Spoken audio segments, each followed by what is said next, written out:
నమస్కారం. ఈరోజు మనం ఆ త్వరలో రాబోయే నథింగ్ ఫోన్ 3 గురించి మాట్లాడుకుందాం. చుట్టూ బోలెడన్ని ఊహాగానాలు, లీక్స్ వస్తున్నాయి. అవునవును. జూలై 1న విడుదల అంటున్నారు కదా, మార్కెట్లో అయితే దీని గురించే చర్చ. అవును, చాలా ఆసక్తి ఉంది. మన దగ్గర కొన్ని లీక్స్, స్పెక్యులేషన్స్ ఉన్నాయి.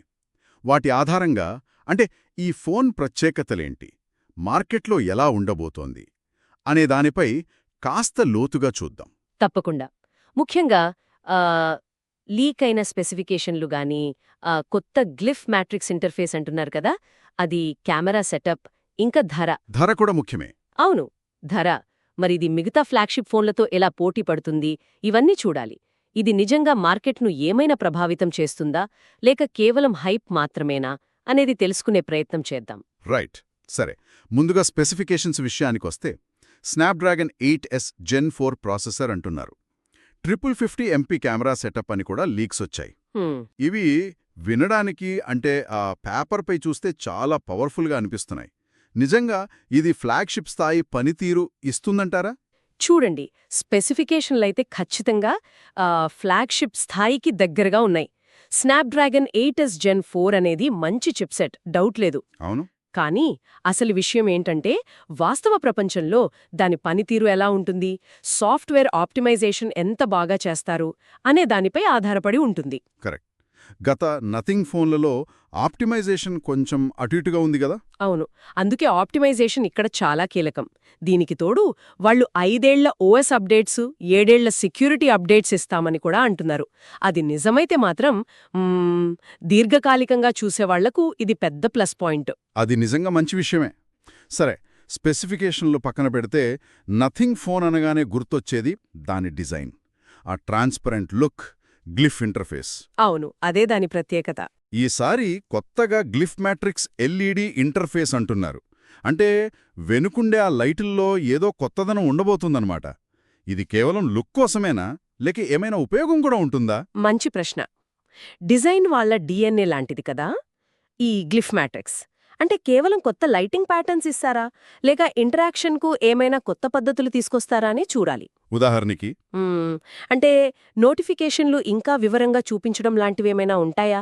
అయితే అసలు ప్రశ్న ఏంటంటే, రోజు వాడకంలో ఇది ఎంత ప్రాక్టికల్గా ఉంటుంది? నిజంగా ఫీచర్ అవుతుందా, లేక కేవలం ఒక స్టైల్ స్టేట్మెంట్గా మిగిలిపోతుందా? అదే, ఫంక్షనాలిటీ కంటే ఫ్యాషన్కి ఎక్కువ ప్రాధాన్యత ఇస్తున్నారా అని కొందరు అనుమానపడుతున్నారు. ఉండొచ్చు. అది విడుదలయ్యాక గాని తెలియదు. ఇక ధర లీక్స్ ప్రకారం చూస్తే సుమారుగా 60,000 నుండి 70,000 రూపాయల మధ్య ఉండొచ్చని అంచనా. ఇది ప్రీమియం సెగ్మెంట్ కిందకే వస్తుంది. అవును, గట్టి పోటీ ఉండే సెగ్మెంట్ అది. మరి ఈ ధరకు ఇది సరైన విలువనిస్తుందంటారా? ఇది కొంచెం కష్టమైన ప్రశ్నే. ఎందుకంటే ఆ ధరలో మనకు iPhone 16 series base models, Samsung Galaxy S25 series, ఇంకా OnePlus 12 లాంటి బలమైన పోటీదారులున్నారు. నిజమే, వాళ్లకు బ్రాండ్ నేమ్, నమ్మకం అన్నీ ఉన్నాయి. ఎగ్జాక్ట్లీ. వాళ్లకంటూ ఒక ఎకోసిస్టమ్, సర్వీస్ నెట్వర్క్ ఉంది. నథింగ్ తన యూనిక్ డిజైన్, గ్లిఫ్ ఇంటర్ఫేస్, మంచి స్పెసిఫికేషన్స్తో ఈ ధరకు న్యాయం చేయగలదా? అంటే కస్టమర్లు ఆ పెద్ద బ్రాండ్లను వదిలి దీనివైపు రావడానికి ఈ ప్రత్యేకతలు సరిపోతాయా? కేవలం డిజైన్ కోసం అంత పెట్టడానికి ఎంతమంది రెడీగా ఉంటారు అనేది చూడాలి. అంటే నథింగ్ ఒక నిచ్ మార్కెట్ను టార్గెట్ చేస్తోందా? వ్యవస్థాపకుడు కార్ల్ పే నిజంగా యాపిల్ లాంటి పెద్ద కంపెనీలకు పోటీదారుగా మారాలని చూస్తున్నారా, లేక ఇదంతా మార్కెటింగ్ హైప్ మాత్రమేనా? ఏమో. టెక్ కమ్యూనిటీలో కూడా భిన్నమైన అభిప్రాయాలు వినిపిస్తున్నాయి కదా. ఖచ్చితంగా. నథింగ్ తమకంటూ ఒక గుర్తింపునైతే విజయవంతంగా సృష్టించుకుంది. వాళ్లది డిజైన్ సెంట్రిక్, మినిమలిస్ట్ అప్రోచ్.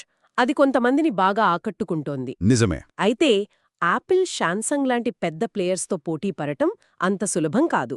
కేవలం మంచి ప్రాడక్ట్ ఉంటే సరిపోదు. బలమైన ఎకోసిస్టమ్, స్థిరమైన సాఫ్ట్వేర్, అమ్మకాల తర్వాత సర్వీస్, ఇవన్నీ చాలా ముఖ్యం.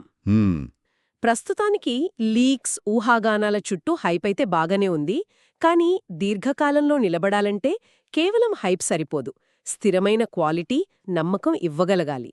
ఓకే, కాబట్టి మొత్తం మీద చూస్తే నథింగ్ ఫోన్ 3 ఆసక్తికరమైన స్పెసిఫికేషన్లు, కొత్త డిజైన్ ఐడియాలతో వస్తున్నట్లు అనిపిస్తోంది. అవును, వాగ్దానాలు బాగున్నాయి. కానీ దాని అసలు పనితీరు ఎలా ఉంటుంది ఆ గ్లిఫ్ మ్యాట్రిక్స్ ఎంత ఉపయోగపడుతుంది, ముఖ్యంగా ఆ ధర పోటీ మార్కెట్లో ఎలా నిలబడుతుంది అనే విషయాలపై ఇంకా స్పష్టత రావాల్సి ఉంది. అవును, మనం ముఖ్యమైన అంశాలన్నిటినీ టచ్ చేశాం. స్పెసిఫికేషన్లు, డిజైన్ ఆకర్షణ, ధర సవాలు, మార్కెట్ పోటీ. చివరికి ఫోన్ విడుదలయ్యాక వచ్చే రివ్యూలు, అసలు యూజర్ల అనుభవాలే దీని భవిష్యత్తును నిర్ణయిస్తాయి.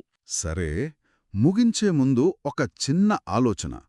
ఈ రోజుల్లో స్మార్ట్ఫోన్ మార్కెట్ ఎంత పోటీగా ఉందంటే, కేవలం భిన్నమైన డిజైన్, తెలివైన మార్కెటింగ్ హైప్ ఒక బ్రాండ్ను నిజమైన ఫ్లాగ్షిప్ స్థాయికి తీసుకెళ్లగలవా? మంచి ప్రశ్న.